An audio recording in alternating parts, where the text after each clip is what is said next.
ज्ञान विविध शिक्षा चैनल में आपका हार्दिक स्वागत, अभिनंदन। जैसा कि हमारे संस्कृत शिक्षण की जो इकाई है वो चल रही है, उन इकाइयों के तहत आज हम जिस इकाई का शिक्षण कार्य करेंगे उस इकाई का नाम है व्याकरण शिक्षण। व्याकरण शिक्षण है। तो सबसे पहले हम देखते हैं कि भारतवर्ष में व्याकरण की जो परंपरा है वो किस प्रकार रही। तो उसमें सबसे पहले हम देखते हैं कि भारतवर्ष से व्याकरण शिक्षा परंपरायाः मूलानि अपि गहनानि सन्ति। कहने का तात्पर्य क्या है कि भारतवर्ष में जो व्याकरण शिक्षण की परंपरा है उसका जो मूल है वो बहुत ही गहन है। अत्र व्याकरण शिक्षायाः सर्वदा एव प्रमुख स्थानं भवति। यहाँ पर जो व्याकरण शिक्षण है वो हमेशा से ही उसका प्रमुख स्थान रहा है। जैसा कि हम पूर्व से परिचित हैं कि षड वेदांगानि मन्यते, कि वेद के जो 6 अंग हैं वो माने जाते हैं। और उन 6 अंगों में कौन कौन से हैं उनको हम पहले देखते हैं। उनमें शिक्षा, कल्प, निरुक्त, छंद, ज्योतिष, व्याकरण, ये प्रमुख रूप से 6 अंग हैं। तत्र व्याकरणस्य प्रमुख स्थानम अस्ति। इन 6 अंगों में व्याकरण का जो स्थान है वो प्रमुख माना जाता है। उक्तम च, जैसा कहा भी गया है, षट्सु अंगेषु प्रधानम व्याकरण। षट्सु अंगेषु प्रधानम व्याकरणम, कि 6 अंगों में जो प्रधान अंग है वो क्या है? व्याकरण है। व्याकरण शिक्षायाः ज्ञानम विना छात्राः शुद्ध रूपेण भाषा ज्ञानम न प्राप्तुं शक्नोति। बता रहे हैं कि व्याकरण जो शिक्षा है उसके ज्ञान के बिना छात्र शुद्ध रूप से भाषा का जो ज्ञान है वो प्राप्त नहीं कर सकते। बता रहे हैं कि व्याकरणम लक्षण शास्त्रम नहीं। व्याकरण केवल लक्षण शास्त्र नहीं है, अपितु इदम लक्ष्य शास्त्रम अस्ति। इसको लक्ष्य शास्त्र कहा गया है कि व्याकरण जो विषय है उसको पढ़कर छात्र या व्यक्ति अपने सभी लक्ष्यों को प्राप्त कर सकता है। तथा च अस्य अध्ययनम भाषा शुद्धतायाः कृते क्रियते। व्याकरण शिक्षण का जो अध्ययन है वो भाषा शुद्धता के लिए किया जाता है। और ब्रह्मा संस्कृत से आदि ज्ञाता अस्ति। बता रहे हैं कि जो ब्रह्मा है सृष्टि के रचयिता, वो संस्कृत के आदि ज्ञाता माने जाते हैं, ऐसा लोगों का मानना है। और फिर ब्रह्मा के द्वारा ये जो हमारा व्याकरण है ये किस प्रकार आगे बढ़ा उसके बारे में बता रहे हैं कि ब्रह्मणा व्याकरण ज्ञानम बृहस्पतिम प्रदत्त। ब्रह्मा ने व्याकरण का जो ज्ञान है वो बृहस्पति को दिया। बृहस्पतितः इंद्रम, बृहस्पति ने जो व्याकरण का ज्ञान है वो इंद्र को दिया। इंद्रतः भारद्वाजम, और इंद्र ने भारद्वाज जो ऋषि हैं उनको व्याकरण का ज्ञान प्रदान किया। और भारद्वाजतः ऋषयः, और भारद्वाज ऋषि के माध्यम से अन्य ऋषियों में जो व्याकरण का ज्ञान है उसका प्रसार हुआ। अनेन प्रकारेण कर्म है प्रचलित है। इस प्रकार से व्याकरण का जो ज्ञान का क्रम है वो चला। व्याकरण रूपे बृहस्पति है उल्लेखो महाभाष्ये अपि वर्तते। व्याकरण के रूप में बृहस्पति का उल्लेख है वो जो व्याकरण का महाभाष्य ग्रंथ है उसमें भी मिलता है। तो इस परंपरा के अंतर्गत ही हम देखते हैं कि पाणिना पूर्ववर्ती व्याकरणाचार्य के संति। पाणिनि से पूर्व जो व्याकरणाचार्य हुए हैं वो कौन कौन थे तो उनमें व्याकरणाचार्यों में मुख्य रूप से जो नाम आता है वो आता है शौनक है, गौतम है, कश्यप है, वशिष्ठ है, अत्रि, गार्ग्य है आदि का नाम इसमें लिया जाता है। इसके बाद में पाणिनि पश्चात अपि, पाणिनि के बाद भी व्याकरण से परंपरा प्रचलती, पाणिनि के बाद भी जो व्याकरण की परंपरा है वो चलती रही। तेषु प्रमुख व्याकरण संति, और उनमें जो प्रमुख आचार्य थे वो कौन कौन थे? कात्यायन, जिसको हम पूर्व में भी पढ़ चुके हैं, उनके बारे में, उनके जीवन परिचय के बारे में भी हम जानते हैं। तो कात्यायन हुए जो एक इस व्याकरण के क्षेत्र में जिन्होंने वार्तिककार के रूप में अपने आप को स्थापित किया है उन्होंने। उसके बाद में पतंजलि आते हैं जिनका महाभाष्य जो व्याकरण का बहुत ही बड़ा ग्रंथ है। उसके बाद में भट्टोजी दीक्षित आते हैं जिनके ग्रंथ के रूप में हमने सिद्धांत कौमुदी का अध्ययन किया है।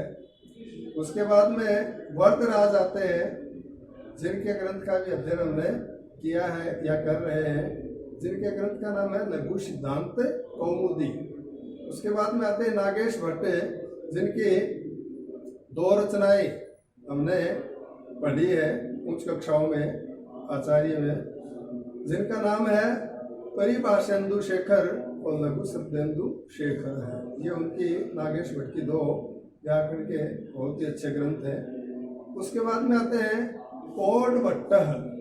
पौड भट्ट का जो ग्रंथ है वो है व्याकरण भूषण सार है। तो इस प्रकार से भारतवर्ष में जो व्याकरण की परंपरा है उसके बारे में हमने जाना। इसके बाद में हम देखते हैं कि संस्कृत भाषायां व्याकरण से विशेष महत्व अस्ति। कहते हैं कि संस्कृत भाषा में व्याकरण का विशेष महत्व बताया गया है, क्योंकि व्याकरण जो विषय है वो परिष्कृत परिमार्जित विषय है। जैसे व्याकरण की दृष्टि से ही हम किसी भी शब्द को शुद्ध रूप से सार्थक कर सकते हैं। पाणिनि अष्टाध्यायी नामकम ग्रंथम उच्चकोटय है व्याकरण ग्रंथो अस्ति। महर्षि पतंजलिना महाभाष्य आरंभे लिखितम अथ शब्दानुशासन, कि ये शब्दों का एक अनुशासन है। भर्तृहरि अपि महाव्याकरण आसीत्। महाकवि भर्तृहरि जिसका नीति शतक जो काव्य है वो भी हमने पढ़ा है। तो वो जो नीति शतककार है भर्तृहरि वो भी एक बहुत बड़े व्याकरणाचार्य थे। भर्तृहरि नागेशो स्फोटवादे चिंतनम कृतवन्तौ। भर्तृहरि ने नागेश का जो स्फोटवाद है उसका चिंतनम कृतवन्तौ चिंतन किया है। अतः व्याकरणम न केवलम शब्दानां शासनम करोति अपितु तेषां अनुशासनम करोति। प्राचीन काले व्याकरण शिक्षायाः महती प्रचलनम आसीत्। यः जनः व्याकरणस्य ज्ञानं न जानाति स्म तम संस्कृत समाजे आदरम न मिलति स्म। यानी जो व्यक्ति व्याकरण के ज्ञान को नहीं जानता था प्राचीन काल में, उस व्यक्ति को संस्कृत के समाज में यानी संस्कृत के विद्वानों में उसको कोई भी सम्मान नहीं मिलता था। तो अब इस सब के बाद में हम जो व्याकरण से अर्थ, व्याकरण के अर्थ को देखते हैं। तो व्याकरण के अर्थ में उसकी जो परिभाषा दे रहे हैं, कह रहे हैं व्याक्रियन्ते व्युत्पत्त्यन्ते शब्दः अनेनेति व्याकरण, अर्थात येन अर्थ स्वरूपेण शब्द सिद्धि ही स्यात्, जिसके अर्थ मात्र से शब्द की सिद्धि हो जाती है वो व्याकरण कहलाता है। अब प्रश्न उठता है कि व्याकरण जो शब्द है उसकी व्युत्पत्ति कैसे हुई, तो उसकी उत्पत्ति के बारे में भी जानना अत्यंत आवश्यक है। तो व्याकरण शब्द की जो उत्पत्ति है उसके बारे में बता रहे हैं कि वी उपसर्ग पूर्वकम, वी और आंग उपसर्ग पूर्वकम क्री धातो हो करने वावे लुट प्रत्यकृते व्याकरणम शब्द निष्पन्नम भवति। बता रहे हैं वी और आंग उपसर्ग पूर्वक क्री धातो हो लुट प्रत्यकृते व्याकरण शब्द की निष्पत्ति होती है, व्याकरण पद की। अब इस व्याकरण पद की उत्पत्ति के बाद जो व्याकरण की मुख्य परिभाषाएं हैं, व्याकरण से परिभाषा, उनको हम देखते हैं। तो जैसा कि आप श्याम पट पर भी देख सकते हैं, लिखा हुआ है षट्सु अंगेषु प्रधानम व्याकरण, यानी वेद के जो 6 अंग बताए गए हैं उन 6 अंगों में प्रधान जो अंग है वो किसे बताया गया है, व्याकरण को बताया गया है। तो अब व्याकरण की परिभाषा हम देखते हैं तो उनमें पतंजलि और जो पाणिनि है इनका भी संस्कृत व्याकरण के क्षेत्र में जितना योगदान इनका है शायद ही किसी का रहा हो। तो ये व्याकरण विषय के उर्धन्य कवियों में माने जाते हैं। तो ये कहते हैं शब्दानुशासनम व्याकरणम, यानी शब्दों का अनुशासन ही व्याकरण है। शब्दों के अनुशासन से तात्पर्य कि जो प्रयुक्त शब्द है वो शब्द व्याकरण की दृष्टि से शुद्ध है। मुखम स्मृतम व्याकरणम, वेद का जो मुख है वो भी व्याकरण को बताया गया है। लक्ष्य लक्षणम व्याकरण, क्या कह रहे हैं कि लक्ष्य का निर्धारण करना ही व्याकरण कहलाता है। इसी प्रकार जो वैदेशिक दार्शनिक हैं, कवि हैं डॉक्टर स्वीट महोदय, स्वीट महोदय भी क्या कह रहे हैं, भाषाया व्यवहारिक विश्लेषण एवं व्याकरण, ये भाषा का व्यवहारिक विश्लेषण ही व्याकरण कहलाता है। तो निष्कर्ष रूपेण व्याकरणम भाषाया विश्लेषणम शब्दानाम अनुशासनम च वर्तते। निष्कर्ष रूप से व्याकरण भाषा का जो विश्लेषण है वो शब्दों का अनुशासन कहा गया है। यदा अब हम देखते हैं कि संस्कृत व्याकरण से विशेषता, कि संस्कृत व्याकरण की विशेषता क्या है। तो यदा वैदिक संस्कृत से समाप्ति ही लौकिक संस्कृत से प्रादुर्भाव अभवत्। बता रहेंगे कि जब वैदिक संस्कृति है वो समाप्त हुई और लौकिक संस्कृति का जब प्रादुर्भाव हुआ तदा संस्कृत भाषाया क्षेत्रे महती अव्यवस्था प्रसरंती स्म। तब बहुत ही संस्कृत भाषा के क्षेत्र में बहुत बड़ी अव्यवस्था हो गई थी। तो एतस्मिन् काले पाणिनेः प्रादुर्भावो अभवत्। उस समय महर्षि जो पाणिनि है ये हुए और पाणिनिना अष्टाध्यायी नामकम ग्रंथम रचयित्वा व्याकरण अभाव है पूरित है। और पाणिनि ने अपने जो अष्टाध्यायी नामक जो ग्रंथ है उस ग्रंथ की रचना करके व्याकरण के अभाव की पूर्ति की। अष्टाध्यायी एक अद्भुतः ग्रंथः अस्ति। अस्मिन् ग्रन्थे एतावत् सूक्ष्मेण विश्लेषण कृतवान् तथा च सूक्ष्माति सूक्ष्म नियमानां प्रतिपादनम् एतावत् मौलिकतया कृतवान् यत् भारतवर्षम् एव न अपितु विश्वस्य विदुषः पाणिनि प्रतिभायाम् आश्चर्यो भवति। अष्टाध्यायी व्याकरणस्य मुकुटायन ग्रंथो अस्ति। अष्टाध्यायी को व्याकरण का मुकुटायन ग्रंथ कहा जाता है, यानी मुकुट की तरह, मुकुट के रूप में। अब आगे हम देखते हैं कि गण और धातव, कह रहे कि पाणिनि गणान रचयित्वा, पाणिनि ने गणों की रचना करके संस्कृत व्याकरणम रक्षित्वा, संस्कृत जो व्याकरण उसकी रक्षा की। गणानाम रचनाया आधार है ध्वनि ही अस्ति। कह रहे हैं कि गणों की रचना का जो आधार है वो ध्वनि है। धातुनाम वर्गीकरणम गणानाम रूपे अस्ति, धातुओं का जो वर्गीकरण है वो गणों के रूप में है। येषाम आधारो अपि ध्वनि, और इनका जो आधार है वो भी क्या है, ध्वनि है। पाणिनिना सकलान धातून दशसु गणेशु विभक्त है।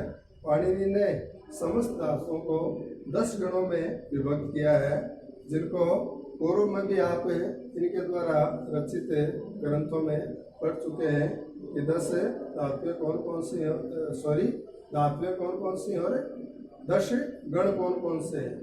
तो बता रहे हैं कि पहला जो गण है वो है भवादि गण, दूसरा अदादि गण है, फिर जो त्यादि गण है, देवादि गण है, स्वादि गण है, उदादि गण है, रुदादि गण है, तनादि गण है, कृत्यादि गण है और चुरादि गण। कह रहे हैं कि अष्टाध्यायिन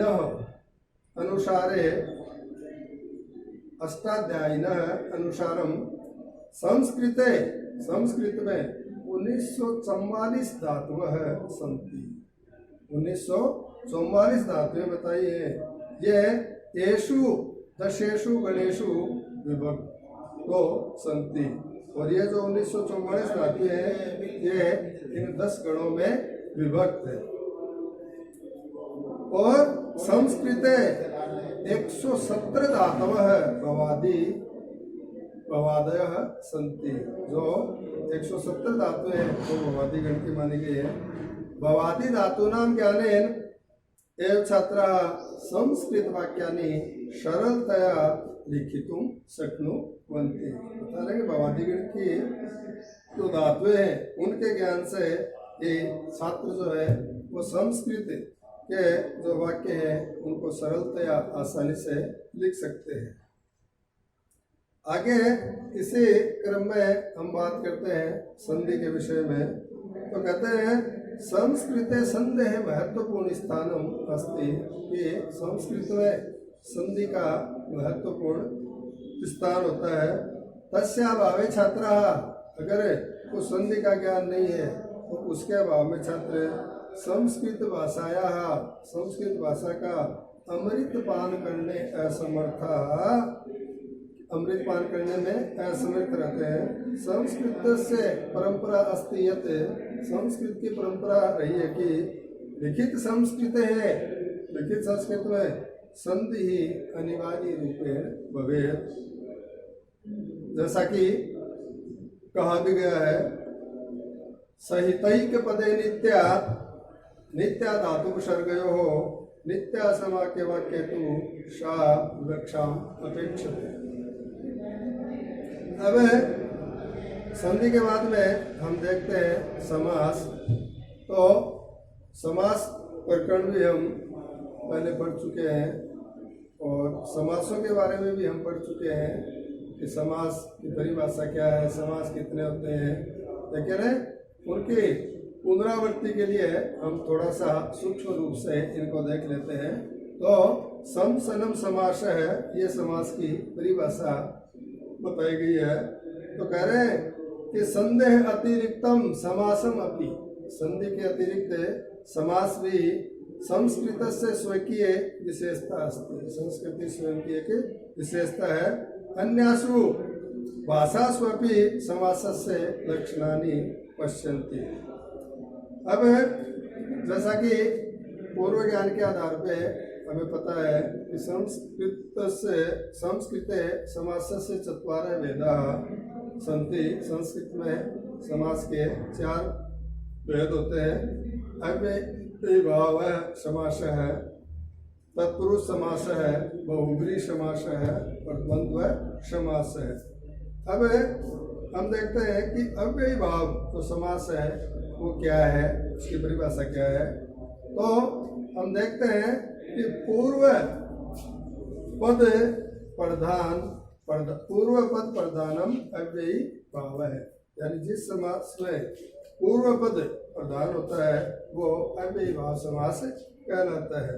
अथवा यस्मिन् समासे पूर्व पदम अव्ययम भवति सह अव्ययी भाव समास है, जिसमें पूर्व पद अव्यय के रूप में होता है वो अव्ययी भाव समास होता है। यथा यथाशक्ति अर्थात शक्ति अनति क्रम में। अब तत्पुरुष आता है तो तत्पुरुष में उत्तर पद प्रधान समास है, इसमें उत्तर पद जिसमें प्रधान होता है वो तत्पुरुष समास कहलाता है। और तत्पुरुष समास के भी दो भेद बताए हैं, समानाधिकरण और वेदीकरण है, समानाधिकरण और वेदीकरण है। अब बात करते हैं हम तृतीय जो समास है बहुव्रीहि। तो बहुव्रीहि समास की परिभाषा क्या है? अन्य पद प्रधानम बहुव्रीहि। जिस समास में जो समास अन्य अर्थ प्रधान होता है, यथा पीताम्बर है, पीतम अंबरम यस्य स पीताम्बर है, यानी पीले अंबर, जिसके अंबर का तात्पर्य यहाँ से आकाश नहीं है बल्कि वस्त्रों से लिया गया है। तो कह रहे हैं कि पीले वस्त्र जिसके जैसे अन्य अर्थ प्रधान बताया है, तो पीले वस्त्र धारण करने वाले कौन है? भगवान कृष्ण। अब बात करते हैं हम द्वंद्व समास की। तो इसमें उभय प्रधानम द्वंद्व है, यानी इसमें पूर्व पद और उत्तर पद दोनों जो है वो प्रधान होते हैं। यथा माता पितरौ, तो माता च पिता च समासानां संख्या निश्चितम अतः तेषां शिक्षायां न कठिनता। कह रहे हैं कि समासों की जो संख्या है वो निश्चित है, अतः उनका ग्रहण करने में या उनको पढ़ने में शिक्षा में कोई भी कठिनता नहीं होती है। अब हम बात करते हैं लिंगानी, लिंगों की। तो संस्कृत संज्ञा शब्दानाम संस्कृते संज्ञा शब्दानाम निर्धारणम प्रत्यय आधारे होती, प्रत्ययों के आधार पर लिंग निर्धारण होता है। आंग्ल भाषायाम, अंग्रेजी भाषा में लिंग भेद पुरुषत्व स्त्रीत्व से आधारे भवति, पुरुष और स्त्री के आधार पर होता है। यदि कोई शब्द पुरुष से अर्थे भवति, आंग्ले सह मैस्कुलिन जेंडर, अंग्रेजी में उसे मैस्कुलिन जेंडर कहा जाता है। स्त्रीत्व अर्थ है फेमिनिन जेंडर, स्त्री के अर्थ में फेमिनिन जेंडर कहा जाता है। निर्जीव पदार्थ से अर्थ है, और निर्जीव पदार्थ के अर्थ में न्यूट्रल जेंडर तथा स्त्री पुरुषत्व अर्थ है, स्त्री और पुरुष दोनों के अर्थ में कॉमन जेंडर भवति, कॉमन जेंडर कहा जाता है। हिंद्याम लिंग निर्धारणम संस्कृतवत भवति, हिंदी में लिंग का जो निर्धारण है वो संस्कृत की तरह ही होता है। संस्कृत अभ्यासेन एवं अस्य ज्ञानम मिलती, संस्कृत के अभ्यास से इसका ज्ञान मिलता है। संस्कृत लिंगम त्रिविधम भवति, संस्कृत में जो लिंग है वो 3 प्रकार के होते हैं, पुल्लिंग, स्त्रीलिंग और नपुंसकलिंग। आंग्ले हिंद्याम च वचनम द्विविधम भवति, अंग्रेजी भाषा में और हिंदी में जो वचन है वो 2 प्रकार के होते हैं, एक वचनम बहुवचनम। यहाँ पर संस्कृत भाषा की तरह तो द्विवचन होता है वो नहीं होता है, किंतु संस्कृत वचनानि त्रीणि सन्ति, एक वचनम द्विवचनम बहुवचनम। हिंद्याम आंग्ल भाषायाम वचनम द्विभवति, एक वचनम बहुवचनम। उसी प्रकार आगे हम बात करते हैं कारकाणिकानि, कारकों के बारे में। तो बता रहे हैं संस्कृत षट कारकाणि सन्ति, संस्कृत में कितने कारक बताए गए हैं? 6 कारक बताए गए हैं। यथा हम इस श्लोक के माध्यम से भी उनको याद कर सकते हैं। कर्ता कर्म च करणम, कर्ता कर्म च करणम, संप्रदानम तथैव च अपादानादिकरणम इति आहु कारकाणि षट्। यथा कर्ता कर्म करण संप्रदानम अपादानम अधिकरणम एते षटकारकाणी संति। ये 6 कारक बताए गए हैं। सर्वनाम शब्दानाम अंते, और जो सर्वनाम शब्द होते हैं उन सर्वनाम शब्दों के अंत में त्र तय त्र था दा इत्यादि योगेन अव्यम क्रियते। यथा सर्वतः पुत्र, यतः सर्वतः पुत्र, सर्वदा इत्यादि। अब आगे हम देखते हैं विशेषणम। विशेषणम तो बता रहे हैं यह संज्ञायाः सर्वनामस्य च विशेषतां प्रकटयति। जो संज्ञा और सर्वनाम की विशेषता को प्रकट करते हैं सह विशेषणम दीयते, उन्हीं को विशेषण कहा जाता है। आंग्ल भाषायाम विशेषण शब्द है सर्वेषु लिंगेषु समान रूपेण भवन्ति।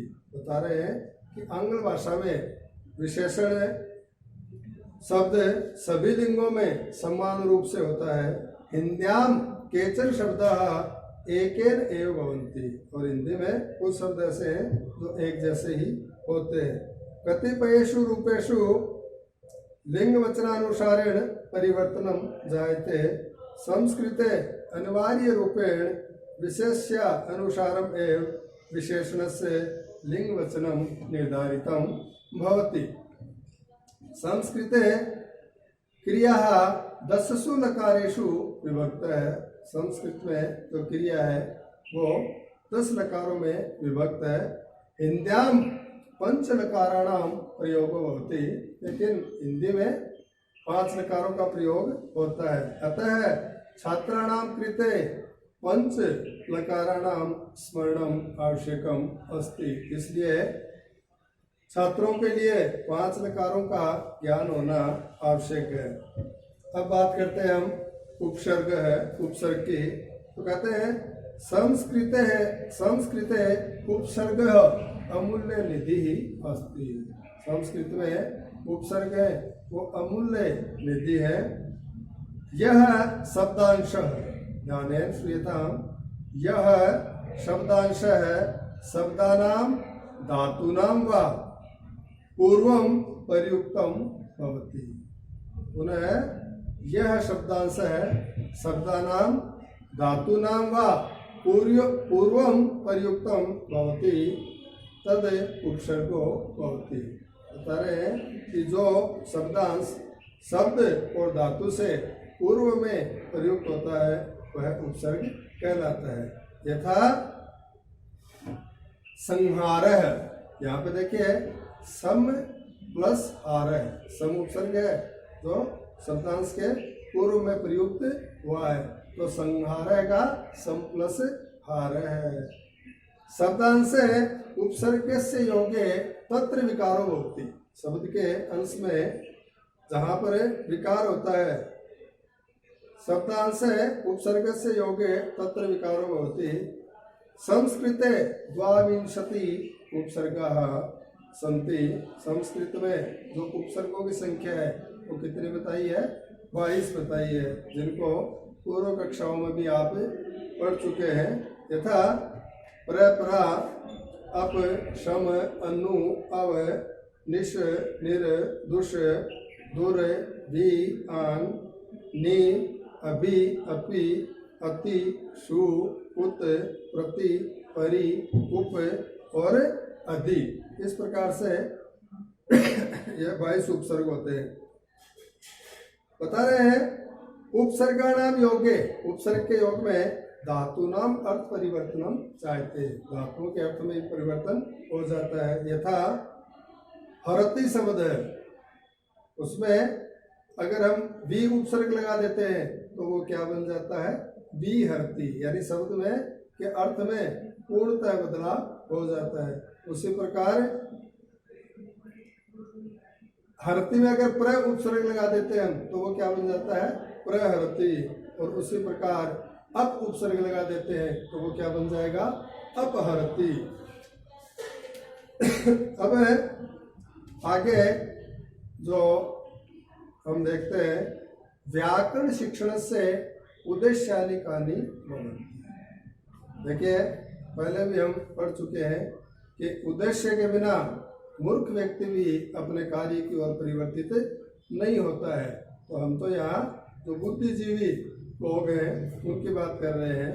तो सबसे पहले किसी भी चीज़ के बारे में जानने के लिए या उपयोग के लिए सबसे पहले मनुष्य अपनी प्रवृत्ति के अनुसार उसमें लाभ और हानि दोनों को देखता है। तो सबसे पहले कि व्याकरण शिक्षण के उद्देश्य क्या है, तो बता रहे हैं छात्रान् संस्कृत भाषायाः ध्वनि तत्वानां ज्ञापन। संस्कृत छात्रों को संस्कृत भाषा के जो ध्वनि तत्व है उनके बारे में जानकारी प्रदान करना। शब्दानां विभिन्न रूपाणां ज्ञान प्रदानम, शुद्ध वाक्य रचनायाः योग्यता उत्पादनम, छात्रेषु तर्क शक्तेः रचनात्मक शक्तेः विकासः, शुद्ध लेखनस्य योग्यतायाः उत्पादनम, छात्रेषु शुद्ध वाचनस्य शुद्ध भाषणस्य च योग्यता उत्पादनम, शुद्ध वाक्यानां प्रयोगस्य योग्यता उत्पादनम, मातृभाषा व्याकरणयोर् मध्ये तुलना करणस्य क्षमतायाः उत्पादनम, श्रवण लेखन पठन वाचन भाषण कौशलानां विकासः, विचाराभिव्यक्तेः अवसर प्रदानम, धातु शब्द रूपानां प्रयोग करणस्य क्षमतायाः उत्पादनम, वाच्य क्रिया काल वचन कारक संधि समासादीनां ज्ञानम, छात्रेषु संस्कृतं प्रति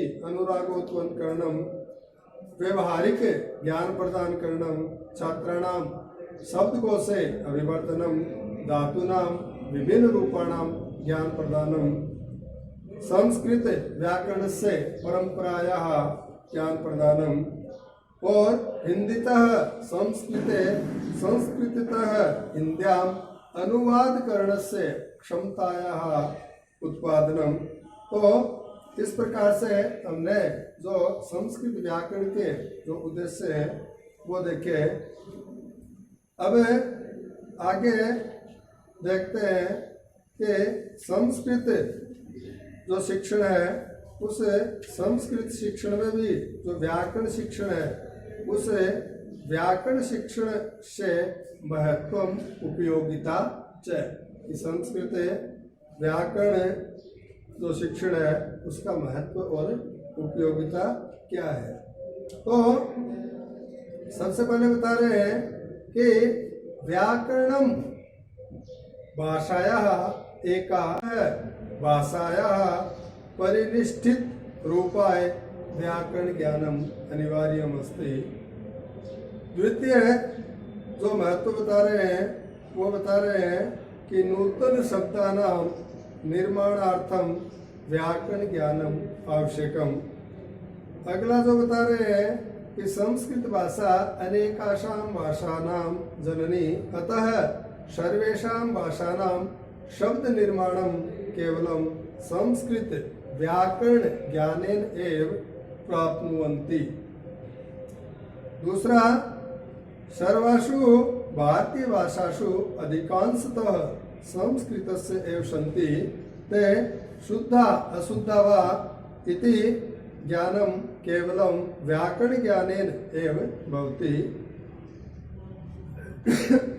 यथा उक्तं च